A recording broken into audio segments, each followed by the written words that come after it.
Hello बच्चों, स्वागत है आप सबका एक बार फिर से अरावली पाठशाला पर। मैं पंकज कुमार आपका हार्दिक स्वागत अभिनंदन करता हूं। हम पढ़ रहे थे अपनी कक्षा 10 के विज्ञान विषय को, और वहां पर हमने बायोलॉजी वाले जो जितने चैप्टर थे उनको पूरा कर लिया था, केमिस्ट्री वाले जितने चैप्टर थे उनको पूरा कर लिया था, और आज हम फिजिक्स की शुरुआत करेंगे। और उसमें हम सबसे पहले देखेंगे अध्याय नंबर 10। किसी में जो पुरानी वाली बुकों में 10, किसी में 9 है। तो अध्याय नंबर 10 जिसका नाम है प्रकाश का परावर्तन तथा अपवर्तन। क्या है? प्रकाश का पाठ का नाम क्या है अपने? प्रकाश का परावर्तन एवं अपवर्तन। तो बेसिकली इस जो पाठ में हमको पढ़ना क्या है कि सबसे पहले तो हमको ये पढ़ना है कि प्रकाश है क्या। क्या प्रकाश क्या है? उसके बाद हम पढ़ेंगे कि इस प्रकाश के गुण क्या है। प्रकाश के गुण।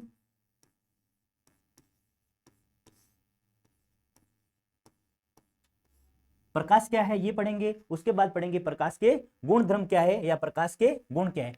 उसके बाद जो प्रकाश से होने वाले विभिन्न घटनाएं हैं, इस प्रकृति में प्रकाश के कारण विभिन्न घटनाएं होती है, जैसे कि तारों का टिमटिमाना, इंद्रधनुष का बनना, ये सारे किससे होती है? तो प्रकाश की जो परिघटना है, जैसे कि हम पढ़ेंगे इसमें परावर्तन, प्रकाश का अपवर्तन, प्रकाश का विवर्तन, ये सारे क्या है मैं आपको अच्छे से आगे समझाऊंगा। व्यतिकरण,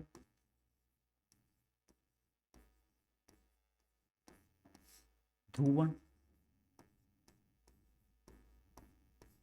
ये सारे हमको पढ़ने हैं। उसके साथ साथ ही पर विभिन्न परिघटनाएं जैसे इंद्रधनुष का बनना, ठीक है, सिक्के का जल में ऊपर उठे हुए दिखाई देना, ये जो सारी प्रकाश की परिघटना है उनको भी इस अध्याय में अपन को पढ़ना है। तो सबसे पहले बच्चों हम स्टार्ट करेंगे प्रकाश से। किससे स्टार्ट करेंगे? प्रकाश से स्टार्ट करते हैं। तो सबसे पहले हमें किसको पढ़ना है? प्रकाश को पढ़ना है।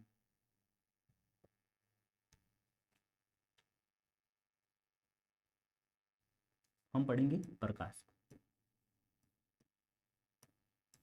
क्या है प्रकाश? तो आपने देखा होगा कि आप किसी अंधेरे कमरे में जाते हो जिसमें लाइट या रोशनी नहीं है, तब आपको कोई भी वस्तु दिखाई नहीं देती है।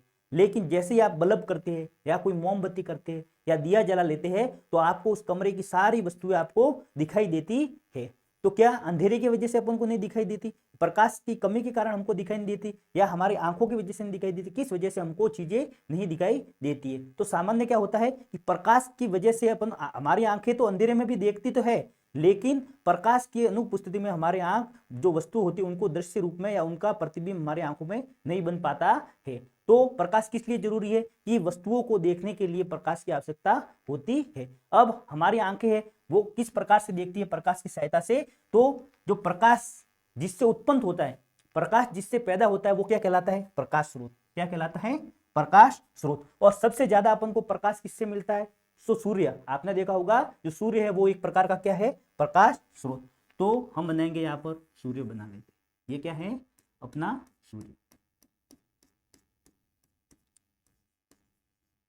सूर्य क्या है? एक प्रकार का प्रकाश स्रोत है। सबसे बड़ा प्रकाश का स्रोत सूर्य ही है। अब इस सूर्य से प्रकाश की किरणें निकलती है। क्या निकलती है? प्रकाश की किरणें।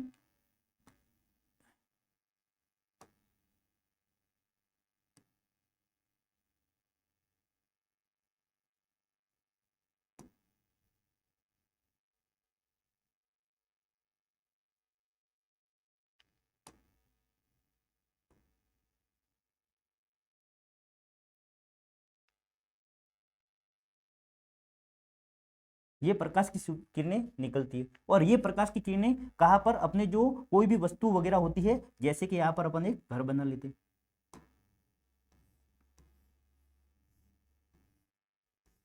इससे टकराएगी। प्रकाश की किरणें क्या होगी? इससे टकराएगी, और टकराने के बाद क्या होगी कि ये प्रकाश की किरण वापस इस तरफ बढ़ेगी।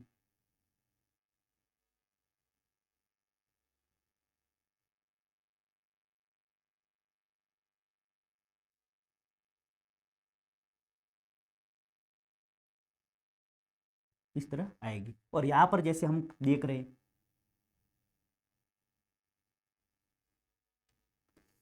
ये हमारी आंख। तो प्रकाश की किरणें सूर्य से निकलेगी, वस्तु से टकराएगी और टकराने के बाद ये प्रकाश की किरण हमारी आंखों में प्रवेश करता है और हमारे आंखों में क्या बनाता है? प्रतिबिंब। क्या बनाता है? प्रतिबिंब। और हम वस्तु को देख पाते हैं। बिंब किसको बोलते हैं? प्रतिबिंब किसको बोलते हैं? कोई भी वस्तु होती है जिससे प्रकाश की किरणें टकराती है, वो तो क्या कहलाती है? बिंब। क्या कहलाएगी? जैसे इस घर से टकराए तो ये क्या है? बिंब। इससे प्रकाश की किरणें टकरा रही है और इस टकराने के बाद जहां पर प्रकाश की एक या दो, एक से अधिक किरणें आपस में मिलती है और उस वस्तु का जो चित्र या जिसकी छाया चित्र बनता है वो क्या कहलाता है? प्रतिबिंब। क्या कहलाता है?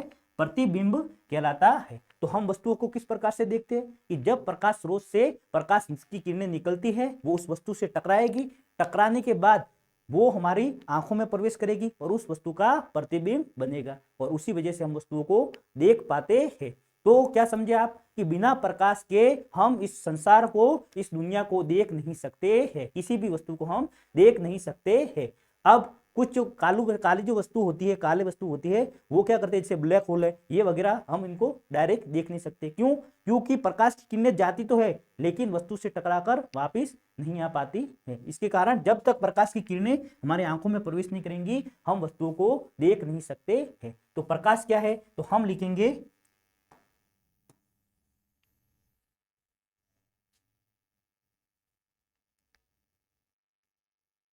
तो प्रकाश क्या है?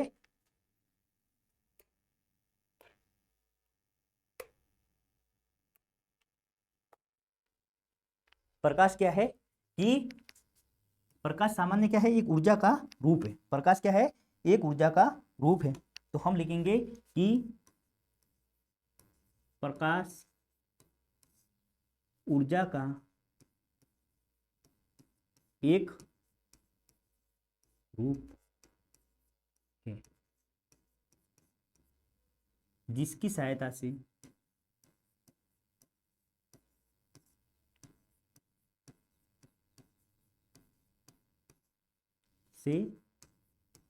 हम देख पाते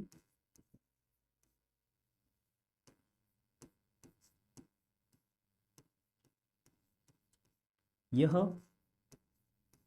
विद्युत चुम्बकीय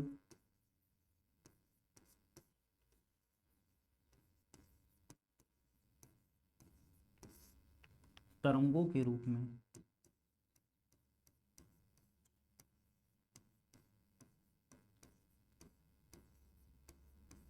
गति करता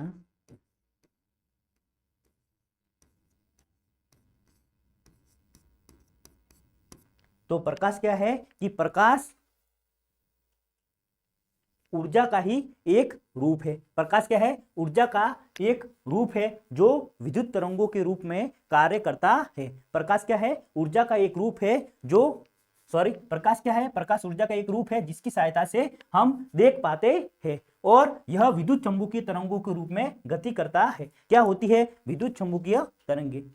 तो विद्युत चुम्बकीय तरंगे वे तरंगे होती है जिनको चलने के लिए माध्यम की आवश्यकता नहीं होती है। तो विद्युत चुम्बकीय तरंगे क्या होती है?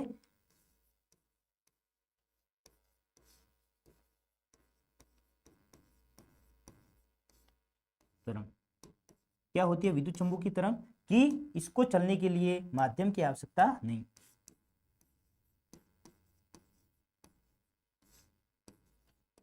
एक एक समझेंगे माध्यम क्या होता है, प्रकाश क्या होता है, ये आपने समझ लिया। माध्यम की आवश्यकता नहीं होती है। प्रकाश होता है, उसकी द्वैतिक प्रकृति होती है। किस प्रकार से मैं आपको आगे बताता हूं, लेकिन आप ये समझो कि प्रकाश एक अभी क्या है? तरंग के रूप में है। प्रकाश विद्युत चुम्बकीय तरंगों के रूप में गति करता है। विद्युत चुम्बकीय तरंगे वे तरंगे होती है जिनको चलने के लिए माध्यम की आवश्यकता नहीं होती है। अब सबसे पहले ये सब समझेंगे हम, माध्यम क्या है। क्या है माध्यम? तो माध्यम क्या होता है कि जैसे आपको स्कूल से घर पर जाना है, आप किससे जाएंगे? गाड़ी में बैठेंगे, उससे जाएंगे। बस में बैठेंगे, उससे जाएंगे। रोड की सहायता से जाएंगे, एरोप्लेन की सहायता से जाएंगे, या किसी भी माध्यम से जाते हैं। या आपको एक स्थान से दूसरे स्थान पर जाना है तो आप रेलगाड़ी या बस या फिर वायुयान के माध्यम से जाते हैं। तो माध्यम क्या है? आपको एक स्थान से दूसरे स्थान तक ले जाने वाला साधन है। तो प्रकाश को भी क्या करना है, जैसे सूर्य से प्रकाश निकल रहा है, अब सूर्य के प्रकाश को धरती पर पहुंचाना है, तो सूर्य के प्रकाश को धरती पर पहुंचाने में जो साधन हो गए उनको क्या कहेंगे अपन, माध्यम। तो जो विद्युत चुंबकीय तरंगे हैं उनके लिए माध्यम की आवश्यकता नहीं होती है। तो मुख्य रूप से माध्यम चार होते हैं। एक होता है निर्वात, निर्वात क्या होता है, एक होता है ठोस माध्यम, एक होता है द्रव माध्यम, एक होता है गैस माध्यम। अब कोई भी ठोस है उसमें से प्रकाश गुजरेगा तो प्रकाश का मीडियम या माध्यम क्या हो जाएगा, ठोस। द्रव है, पानी में से प्रकाश गुजरेगा तो प्रकाश का माध्यम क्या हो जाएगा, द्रव माध्यम।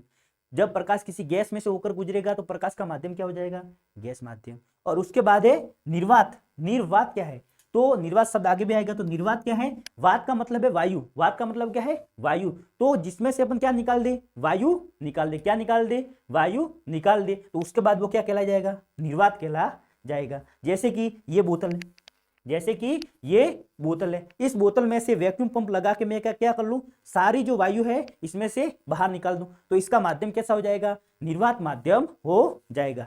तो प्रकाश होता है वो ठोस, द्रव और गैस और निर्वात तीनों माध्यमों में गति कर सकता है। अब किस प्रकार से गति करता है, ये आपने देखा होगा कि हमारे जो वायुमंडल कहां पर है, सूर्य के प्रकाश कहां से आ रहा है, अंतरिक्ष से आ रहा है, लेकिन अंतरिक्ष में कोई भी वायुमंडल नहीं है, तो वहां पर प्रकाश किसमें गति कर रहा है, जैसे कि यहां पर ये अंतरिक्ष में जब सूर्य का प्रकाश होगा और वहां से प्रकाश की किरणें आएगी तो सबसे पहले वो किसमें गति करेंगी, निर्वात में। जैसे अपने पृथ्वी के वायुमंडल में प्रवेश कर जाती है उसका माध्यम कैसा हो जाएगा, गैसीय माध्यम हो जाएगा। उसके बाद जल नीचे समुद्र या तालाब था उसमें प्रवेश कर गई प्रकाश की किरणें, उसका माध्यम कैसा हो जाएगा, द्रव माध्यम हो जाएगा। प्रकाश की किरण आ गई और मेरे इस चश्मे के लेंस में प्रवेश कर गई, इसका माध्यम कैसा हो जाएगा, ठोस माध्यम हो जाएगा। तो प्रकाश किसमें गति करता है, प्रकाश का माध्यम निर्वात, ठोस, द्रव या गैस चारों हो सकता है। ठीक है, क्या होता है प्रकाश, प्रकाश का माध्यम क्या होता है, प्रकाश किस किन माध्यम में गति करता है ये हमने यहाँ पर समझा। सबसे पहले आपको बोलना है प्रकाश ऊर्जा का एक रूप है जिसकी सहायता से हम वस्तुओं को देख पाते हैं। प्रकाश विद्युत चुंबकीय तरंगों के रूप में गति करता है। क्या होती है विद्युत चुंबकीय तरंगे, जिनको माध्यम की आवश्यकता नहीं होती है, वे तरंगे जिनको चलने के लिए माध्यम की आवश्यकता नहीं होती है, जो निर्वात में भी गति कर सकती है, वो क्या कहलाएंगे, विद्युत चुंबकीय तरंगे। अब माध्यम कितने होते हैं, चार, निर्वात, ठोस, द्रव और गैस। निर्वात की जिसके अंदर वायु नहीं होती है, ये हमने यहां पर समझ लिया। तो प्रकाश क्या होता है वो हमने समझा। अब आ जाओ आगे, अब हम पढ़ेंगे प्रकाश के गुण। क्या पढ़ेंगे, प्रकाश के गुणों के बारे में पढ़ेंगे।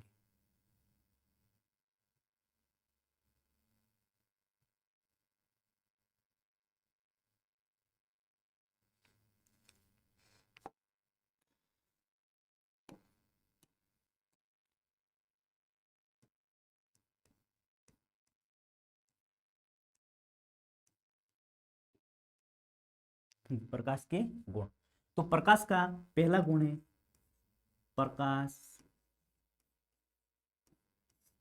सीधी रेखा में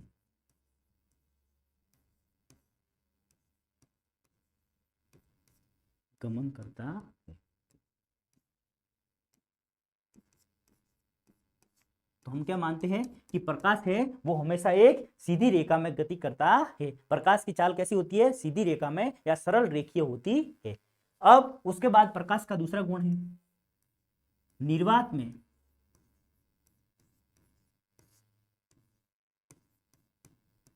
प्रकाश की चाल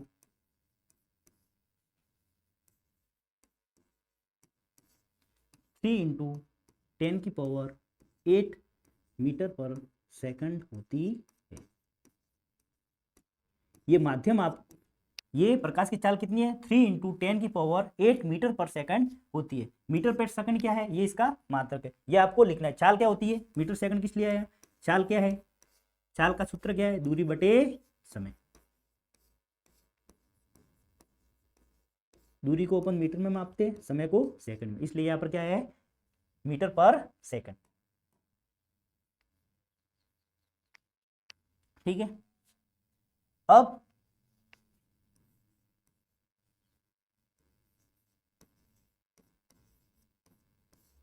प्रकाश किसी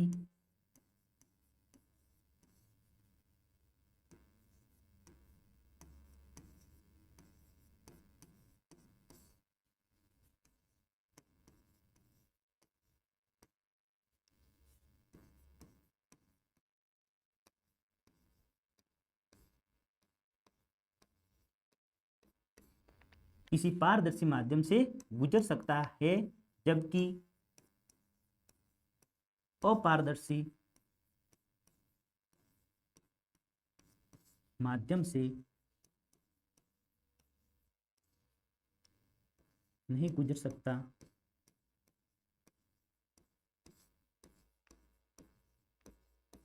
तथा छाया का निर्माण करता है।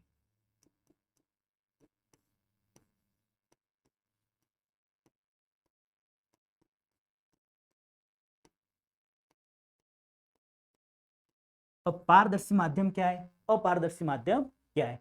तो जैसे कि पारदर्शी जिसके अपन आर पार देख सकते हैं, जैसे कि मेरे चश्मे का ये ग्लास, ये क्या है? पारदर्शी माध्यम है। अब इसमें से जो प्रकाश है, जैसे कि जो प्रकाश है वो इसमें से गुजर सकता है। अब ये क्या है? अपने पास लेजर लाइट है। क्या है? लेजर लाइट है। अब इस लेजर लाइट को ये क्या है? प्रकाश की किरणों के रूप में, ये देखो सीधी रेखा के रूप में गति करता है। अब प्रकाश को इसके अंदर से अपन गुजारेंगे तो इसमें से आर पार हो रही है प्रकाश की किरण। इस देखो ये कांच है, इसमें से होकर ये बोर्ड के ऊपर जा रही है। तो प्रकाश क्या कर रहा है? पारदर्शी माध्यम से गुजर सकता है।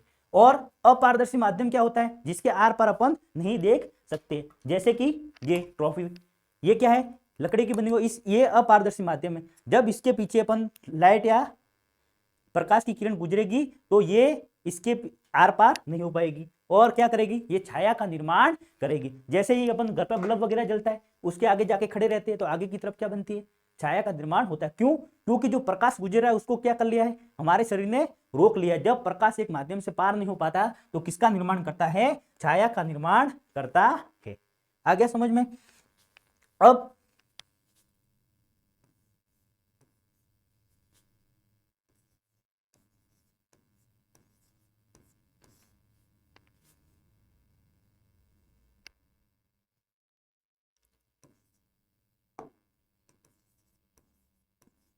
दृश्य प्रकाश की तरंग दैर्ध्य लगभग 3800 एंगस्ट्रॉम से 7600 आर्मस्ट्रांग तक होती है। आर्मस्ट्रांग क्या होता है? कि ये दूरी का मात्रक है। क्या है? दूरी का मात्रक है। 10⁻⁹ ठीक है।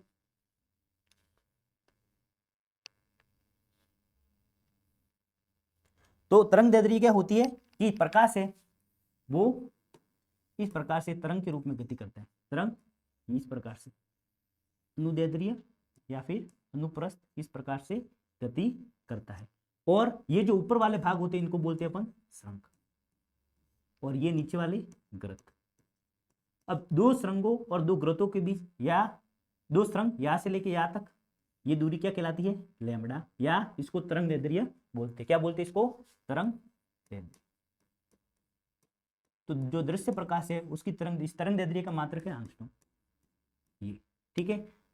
अब या तो यहां से लेके यहां तक की दूरी, या यहां से लेके यहां तक की दूरी, ये क्या कहलाएगी? ये यहां से लेके यहां तक की दूरी, ये क्या कहलाएगी? तरंग दैर्ध्य कहलाएगी। तो किसी प्रकाश की तरंग दैर्ध्य क्या, वो प्रश्न पूछा आपको, तरंग दैर्ध्य क्या होती है? कि किसी तरंग के दो स्रंग या ग्रत के बीच की दूरी को क्या बोलते हैं अपन? तरंग दैर्ध्य बोलते हैं। ये सिर्फ आपको बताने के लिए, ठीक है। अब प्रकाश की दृश्य प्रकाश, अब जो प्रकाश है दृश्य प्रकाश, उसमें रंग कितने होते हैं? तो दृश्य प्रकाश में 7 रंग होते हैं। कितने होते हैं? 7 रंग। और कौन कौन से होते हैं?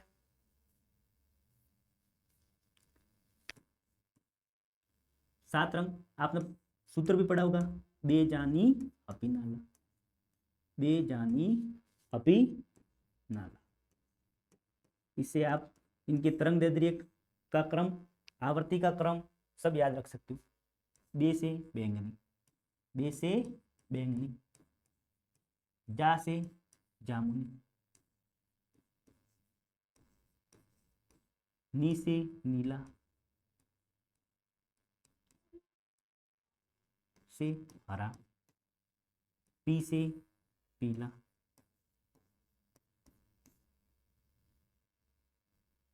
ना से नारंगी और ला से लाल। तो प्रकाश में कितने ये 7 रंग होते हैं। अब उसके बाद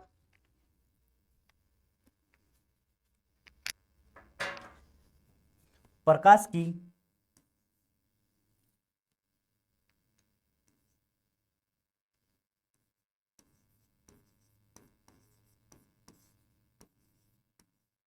द्वैत प्रकृति होती है, द्वैत प्रकृति होती है।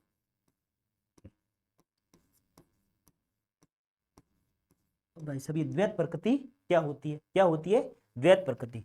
तो द्वैत प्रकृति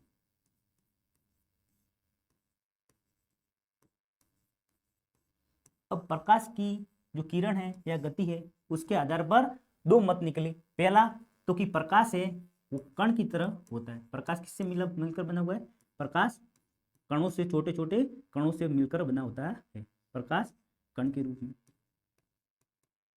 और दूसरा मत ये है कि प्रकाश है वो तरंग के रूप में। किसके रूप में है, प्रकाश तरंग के रूप में गति करता है। अब ये किसने बोला था कि सबसे पहले जो डेकार्ते है, एक अपने साइंटिस्ट है जिनका नाम क्या है, डेकार्ते। इन्होंने सबसे पहले क्या बोला कि जो प्रकाश है वो द्रव्यमान रहित, प्रकाश ऐसे कणों से मिलकर बना हुआ है जिसके कोई द्रव्यमान नहीं होता है, द्रव्यमान रहित कणिकाओं से मिलकर बना है।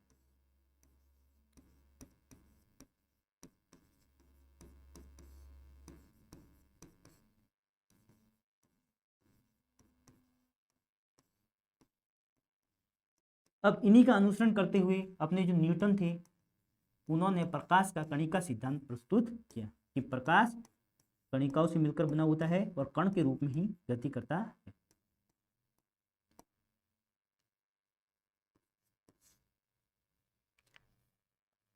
अब इस कणिका सिद्धांत का ही अपवाद मतलब उदाहरण क्या क्या है, जैसे कि अपन खड़े रहते हैं, प्रकाश अपने पीछे से आ रहा है और उसके प्रकाश के मान लो कण है, तो वो कण क्या है अपने इस ये वाले भाग कण को रोक लेते हैं और साइड वाले भाग से प्रकाश की किरण कण है वो कण के रूप में गति करता हुआ निकल जाता है। तो यहाँ पर प्रकाश के कण रोक लिए, तो या इसका उदाहरण उन्होंने बोला कि छाया का बनना जैसे है, ये सारे क्या है, छाया का बनना, उदाहरण है इसके छाया का बनना। फिर है प्रकाश विद्युत प्रभाव, ये सारे क्या है, प्रकाश के कण के रूप में गति करने के उदाहरण है। तो इन डेकार्ते ने। अब इसके बाद आए कौन, अपने यंग और हाइगेन, ये दो वैज्ञानिक थे। इन्होंने बोला कि प्रकाश तो किसके रूप में गति करता है, तरंग के रूप में गति करता है। अगर प्रकाश तरंग के रूप में गति नहीं करता तो परावर्तन की घटना किस प्रकार से होती, परावर्तन क्या होता है ये हम आगे पढ़ेंगे, परावर्तन क्या होता है, अपवर्तन क्या होता है। तो भी मैं आपको बता देता हूं कि जैसे कि ये लेजर लाइट है, इसमें आप देखोगे कि प्रकाश की जो किरण है वो किसके रूप में, इस तरंग के रूप में आप देखोगे कि तरंग के रूप में गति करती है। तो अगर ये प्रकाश की किरण टकरा के वापस जा रही है तो ये किसके कारण होगा, ये अगर प्रकाश तरंग के रूप में ही गति करेगा तो ही होगा, अगर कण के रूप में गति करेगा तो परावर्तन की घटनाएं नहीं हो पाएगी। तो इन्होंने तर्क दिया कि प्रकाश है वो किसके रूप में गति करता है, तरंग के रूप में गति करता है। और इन्होंने एग्जाम्पल दिए कि परावर्तन की घटना आप देख लो, इन्होंने क्या क्या एग्जाम्पल दिए, परावर्तन, ये सारी घटनाएं अपन पढ़ेंगे, अपवर्तन, विवर्तन, ये सारी घटनाएं किसके कारण हो रही है, प्रकाश के तरंग में अगर गति करेगा तो ही ये घटनाओं का अपन व्याख्या कर सकते हैं। अगर कणीय रूप में है तो इनकी व्याख्या करनी संभव नहीं है। तो आपको सिर्फ इसमें ये याद रखना है कि प्रकाश की प्रकृति कैसे होती है, द्वैत। अब द्वैत प्रकृति होगी, इसके बाद दोनों क्या हुआ कि कई कहीं पे तो प्रकाश कण के रूप में दिखाई दे रहा है, छाया बनेगी, कई कहीं पे ये तरंग के रूप में कार्य करता है। तो उसके बाद में अपने एक दोनों झगड़ रहे थे, अब उनके बीच में सामंजस्य से बैठाने आएगी कौन, क्वांटम। कौन आगे, क्वांटम। क्वांटम ने कौन सा, द्वैत प्रकृति का सिद्धांत दिया। प्रकाश कैसा है, द्वैत प्रकृति का। कि कहीं कहीं पर तो प्रकाश कण के रूप में गति करता है, कहीं कहीं पर ये तरंग के रूप में गति करता है। कुछ घटनाओं को अपन कण के रूप में गति करके व्याख्या कर सकते हैं, कुछ को प्रकाश के तरंग रूप में गति करके व्याख्या कर सकते हैं। तो आपको सिर्फ क्या याद रखना है कि प्रकाश की द्वैत प्रकृति का सिद्धांत किसने दिया, या प्रकाश की गति का आधुनिक सिद्धांत किसने दिया, तो क्वांटम महोदय ने। अब प्रकाश का द्वैत प्रकृति का सिद्धांत क्या है, प्रकाश कण के रूप में गति करता है, प्रकाश तरंग के रूप में गति करता है। ठीक है, यह आ गया प्रकाश की द्वैत प्रकृति। तो हम प्रकाश के गुणों को पढ़ रहे थे, तो उसमें अब हम क्या लिखेंगे, दृश्य प्रकाश में 7 रंग होते हैं। उसके बाद कौन कौन से 7 रंग होते हैं, प्रकाश की द्वैत प्रकृति होती है। ये हमने यहां पर समझ लिया। अब आगे हम पढ़ेंगे प्रकाश की परावर्तन के बारे में। किसके बारे में पढ़ेंगे, प्रकाश के परावर्तन के बारे में। सॉरी,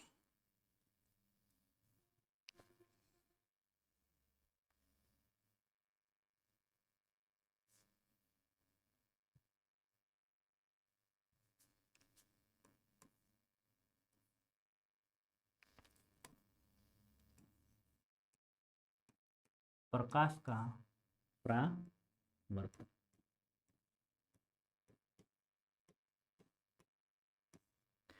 प्रकाश का परावर्तन, परावर्तन का मतलब क्या है कि प्रकाश की किरणें आ रही है, किसी वस्तु से टकराएगी और वापस लौट जाएगी। और कौन सी वस्तु, जो पारदर्शक, किसी जो जो माध्यम अपारदर्शी वस्तु से क्या होगी, मतलब जो प्रकाश की किरण है वो अपारदर्शी माध्यम से टकराएगी और वापस उसी दिशा में लौट जाएगी जिस दिशा से, जिस माध्यम से वह आई थी। वो क्या कहलाएगा, प्रकाश का परावर्तन। तो पहले लिख लेते हैं अपन कि प्रकाश का परावर्तन क्या होता है, कि प्रकाश की किरण किसी परावर्तक पृष्ठ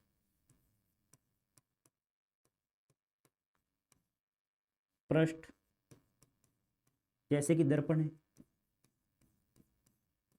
से टकराकर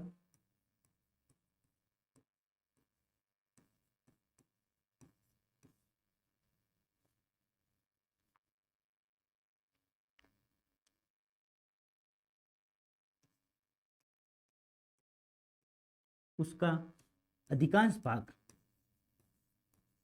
भाग पुनः उसी माध्यम में वापस चला जाता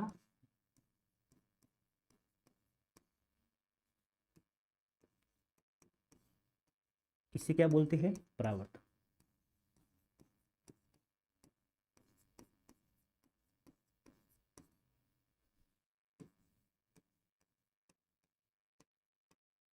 अब जो प्रकाश की किरण है वो किसी परावर्तक पृष्ठ क्या होता है कि जो प्रकाश को परावर्तित कर दे, जैसे कि ये दर्पण या शीशा है, इसका क्या है, एक ये वाला जो भाग है इस पर अगर प्रकाश की किरणें गुजरेंगी तो वो वापस यहाँ से टकरा के उसी दिशा में वापस चली जाएगी। अब ये परावर्तक पृष्ठ कैसे बनते हैं कि इनके पीछे एक पॉलिश की जाती है, एक भाग पर इसके पॉलिश की जाती है, जिससे प्रकाश की किरण है वो अपारदर्शक माध्यम बन जाएगा, इससे आर पार नहीं हो पाएगी और ये परावर्तक माध्यम है। जैसे ये प्रकाश की किरण जैसे यहाँ पर पड़ी और यहाँ पर पड़ने के बाद आप ये देख सकते हैं, आप पर ये कैमरे में ये इस प्रकार से टकराकर वापस आगे की दिशा में जाएगी। जैसे कि ये यहाँ पर मैं यहाँ पर इस कांच के ऊपर कर रहा हूँ, तो आप ये देख सकते हो परावर्तन के पास आपको दिखाई देगा रेड कलर का बिंदु। तो ये प्रकाश की किरण आई और दर्पण से टकराई और टकराने के बाद वापस उसी माध्यम में जिस माध्यम से वो आई थी उसी दिशा में वापस चलेगी। जैसे कि मैं प्रकाश की किरण इस दिशा से आ रही है और टकराएगी दर्पण से और वापस किस दिशा में, बोर्ड के पीछे इसी दिशा में आ जाएगी। अगर मैं इस दिशा से मारूंगा तो ये वापस इसी दिशा में चली जाएगी। तो प्रकाश की किरण परावर्तन क्या होता है कि जब प्रकाश की किरण परावर्तक पृष्ठ या दर्पण से टकराकर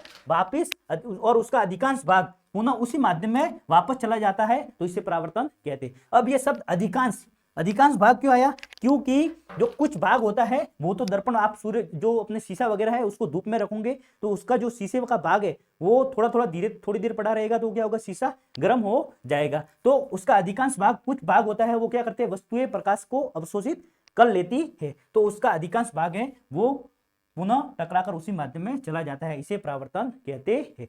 जब हम किसी वस्तु को देखते तो परावर्तन के कारण ही देखते हैं। अब प्रकाश की किरणें जाएगी, उस वस्तु से टकराएगी, हमारी आंखों में प्रवेश करेगी, तभी हम वस्तुओं को देख पाते हैं। लेकिन जैसे कुछ बिल्कुल काली वस्तु होती है, बहुत ज्यादा काली, जैसे कि ब्लैक होल जैसी, तो ये क्या करेगी, जैसे प्रकाश की किरण उसके अंदर गई, अब उसको परावर्तित नहीं करेगी, पूरा अवशोषित करेगी, जितना भाग उसका सारा अवशोषित कर लेगी। तो जिसके कारण क्या होती है, वस्तु हमको दिखाई नहीं देती है। तो परावर्तन क्या है कि प्रकाश की किरण परावर्तक पृष्ठ से टकराकर पुनः उसी माध्यम में लौट जाती है। इसी को बोलते हैं, प्रकाश का परावर्तन बोलते हैं। आगे समझ में, प्रकाश का परावर्तन बोलते हैं। अब परावर्तन के लिए सबसे पहले आप इन शब्दों को, सबसे पहले आपतित किरण, हम ये पृष्ठ बना देंगे। इस पृष्ठ के क्या करेंगे, ये वाला भाग, ये जैसे कोई दर्पण है, इस दर्पण का परावर्तन वाला भाग ये, और इसके पीछे की साइड यहाँ पर पॉलिश कर देंगे। ये क्या कर दी हमने, पॉलिश कर दी। तो इसके पॉलिश जहां पर करते हैं उसके जस्ट आगे वाला भाग है वो परावर्तक पृष्ठ का कार्य करता है। इस साइड ये पॉलिश किए, ये वाला भाग इसका परावर्तक पृष्ठ हो जाएगा। अब एक प्रकाश की किरण आ रही है, ये प्रकाश की किरण कोई आ रही है, ये प्रकाश की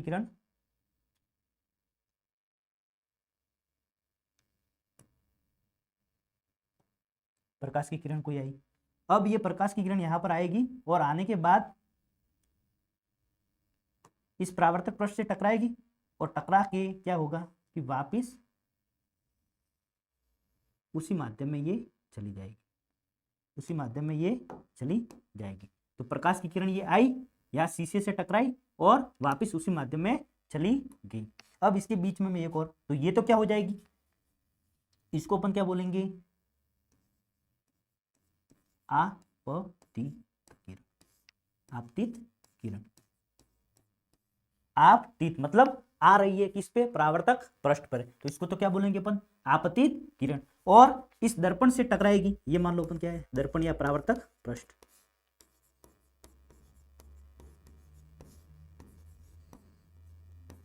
तो प्रकाश की किरण आई, आपतित हुई और टकरा के वापस चलेगी। परावर्तन हुआ प्रकाश का, तो क्या हुई, परावर्तित किरण। तो ये क्या कहलाएंगी, परावर्तित किरण।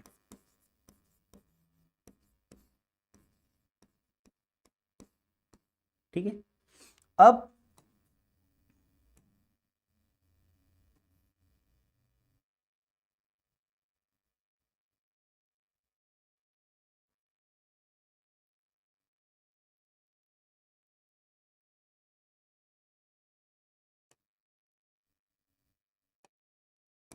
अब ये बीच में मैंने क्या बनाया, तो ये है अभिलंब। अब इसका नाम अभिलंब की है, वो भी मैं आपको बताता हूं।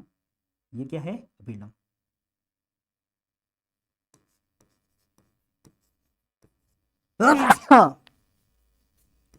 अभिलंब, अभिलंब। तो आपतित किरण और परावर्तित किरण जहां से जिस बिंदु से टकराती वहां पर अपन क्या खींचते हैं, अभिलंब। अभिलंब इसको क्यों बोलते हैं कि ये देखो यहाँ पर कितने डिग्री का कोण बना रहा है, ये 90 डिग्री का कोण बना रहा है। ये कितना, 90 डिग्री का कोण बना रहा है, ये देखो, इसलिए इसको क्या बोलते हैं, अभिलंब बोलते हैं।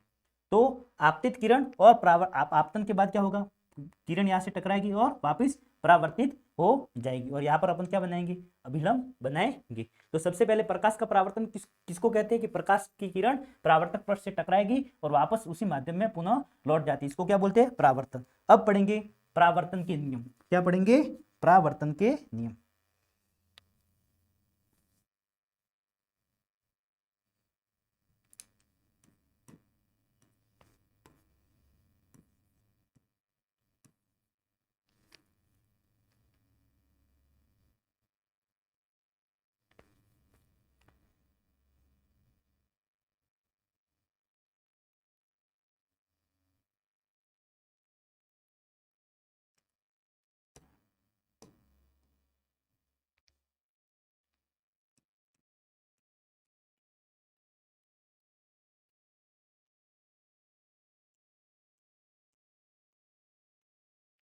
तो सबसे पहला इसका नियम क्या है, इसके दो नियम है। पहला नियम क्या है कि यहीं पर आप देख लो कि आपतित किरण जो आने वाली किरण है, टकरा कर वापस जाने वाली किरण परावर्तित किरण, और ये क्या है, बीच में अपन ने रेखा खींची, ये अभिलंब, और ये क्या है, परावर्तक पृष्ठ। सभी क्या है, एक ही माध्यम में उपस्थित होते हैं। ये देखो यहाँ पर आने वाली किरण ये नीचे नहीं गई, अगर इस दर्पण को पार करके नीचे चली जाती तो माध्यम चेंज हो जाता। तो आपतित किरण, परावर्तित किरण और अभिलंब और परावर्तित, ये सारे कहाँ पर होते हैं? एक ही माध्यम में होते हैं। तो पहला नियम क्या है? आपतित किरण,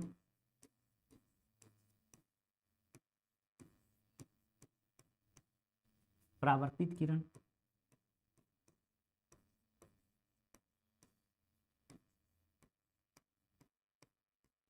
अभिलंब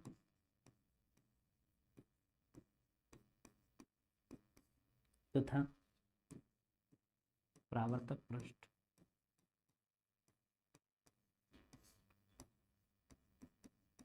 एक ही माध्यम में उपस्थित होते हैं।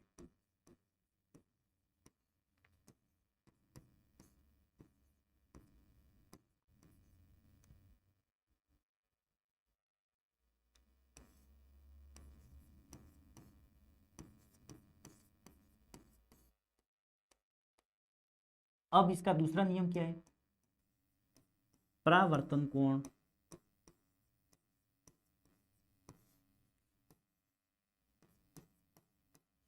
का मान बराबर होता है।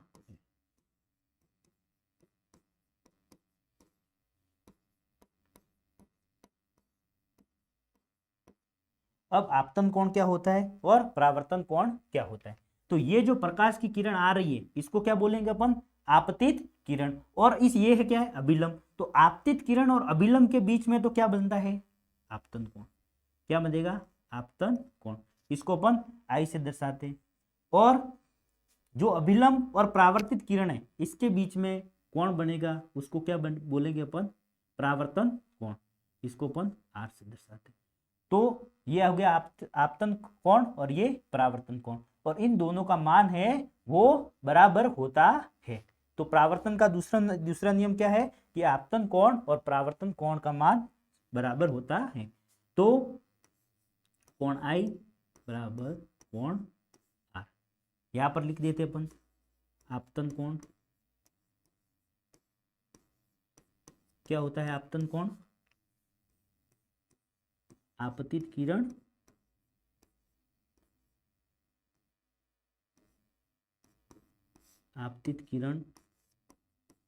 व अभिलंब के बीच का कोण।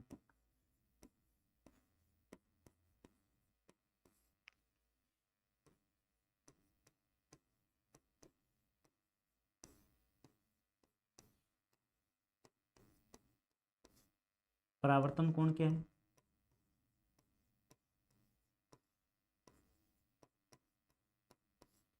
परावर्तित किरण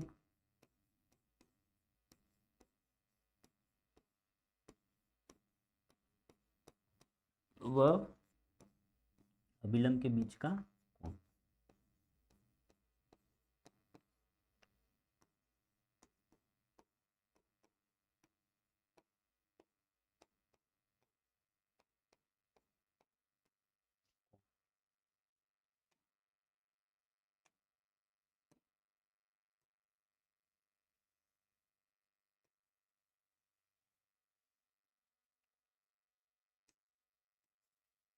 तो आज हमने पढ़ा प्रकाश क्या होता है, प्रकाश के गुण क्या होते हैं, परावर्तन क्या होता है, परावर्तन के नियम क्या है। परावर्तन के नियम आपको अच्छे से याद करने ये पूछते हैं।